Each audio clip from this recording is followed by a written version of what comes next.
The GTX 1650 is out for a couple of weeks now, and it seems that Nvidia is having a hard time marketing this product in the budget gamers territory, especially with AMD's price cuts on their RX 570s. And at the same time, most reviews out there are saying that the RX 570 will give you a better gaming performance at the cost of a slightly higher power consumption. But what if we tweak the RX 570 such that it will reach a near GTX 1650 power consumption?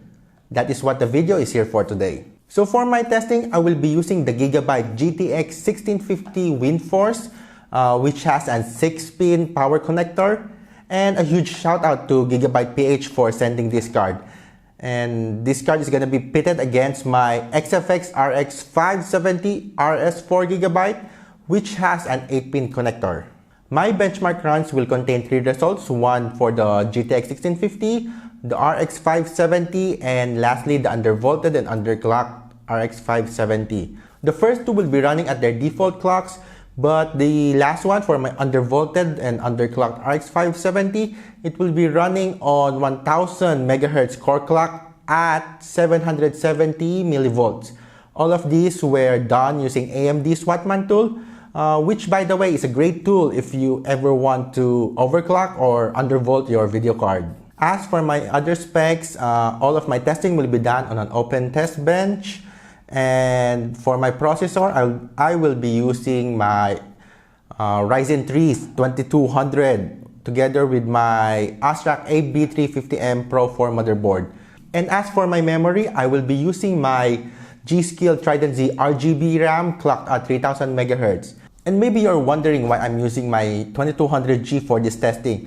Well, the main reason for this one is a lot of these APU users will look at the GTX 1650 or the RX 570 as their next upgrade path, as these two cards will not present much of a bottleneck as compared to the higher end ones. And lastly, all the drivers used were the latest as of the time of my testing. And with that, let us go to our benchmarks.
Like any reviews out there, the RX 570 is well ahead in some games, and at the same time, it is around 9.5% higher in average FPS in the games that I tested, while being 20 to 25% cheaper as compared to the GTX 1650. This model of GTX 1650 costs around 9,300 Philippine peso as compared to the 6,000 to 7,500 price of the RX570 with a similar cooler style.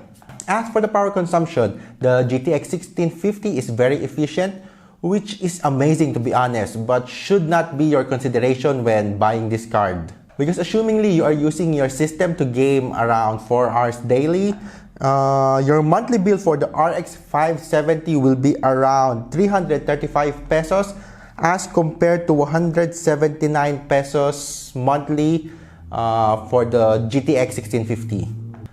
So if we do the math and all, it should take around a year and a couple of months before the RX 570 reach the price of the GTX 1650. And we are not even considering the performance that you are getting for the RX 570. Then going now to our underclocked and undervolted RX 570, it seems that the core clock to voltage ratio of this card is also worth noting. It is my first time underclocking a Polaris card, and I was able to achieve a 1025 megahertz at a 770 millivolts, which is all done in the AMD Swatman tool.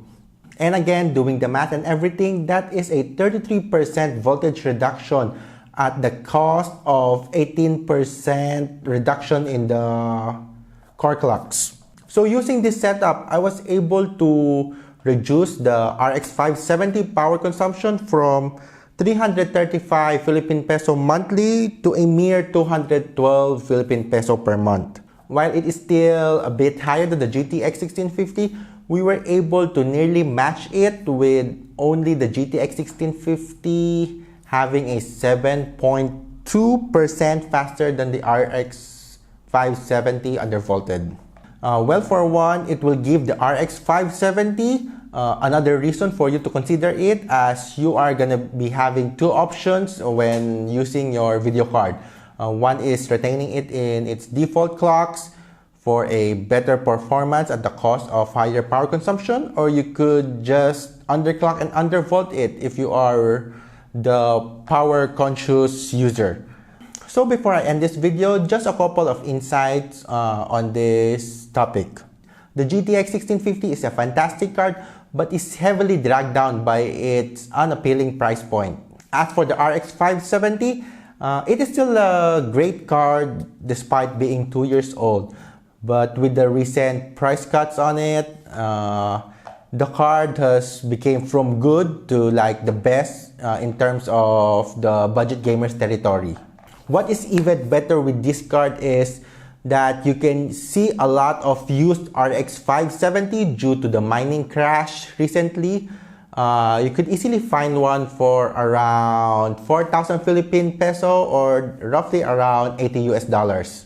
Just remember that when buying used cards, you should always be keen on checking whether the card is faulty or not. And for those people who are saying that the GTX 1650 is perfect for OEM system builds, well, I'll link Hardware Unboxed video down below. They did testing on why the GTX 1650 and OEM system builds are not a good match after all. And there are also others claiming that the GTX 1650 is good for those systems with low or weak PSUs, or those PSUs without a 6-pin connector. Well, guess what? An RX 570 with a decent 500 watts 80 plus rating PSU is just the same price as a new GTX 1650. And I think that is all for today's video. If you like my video, consider hitting that thumbs up, and please do subscribe to my channel for more videos and tech contents like this. Once again, this is Brain of Junkyard Summit. Thank you and see you in the next one.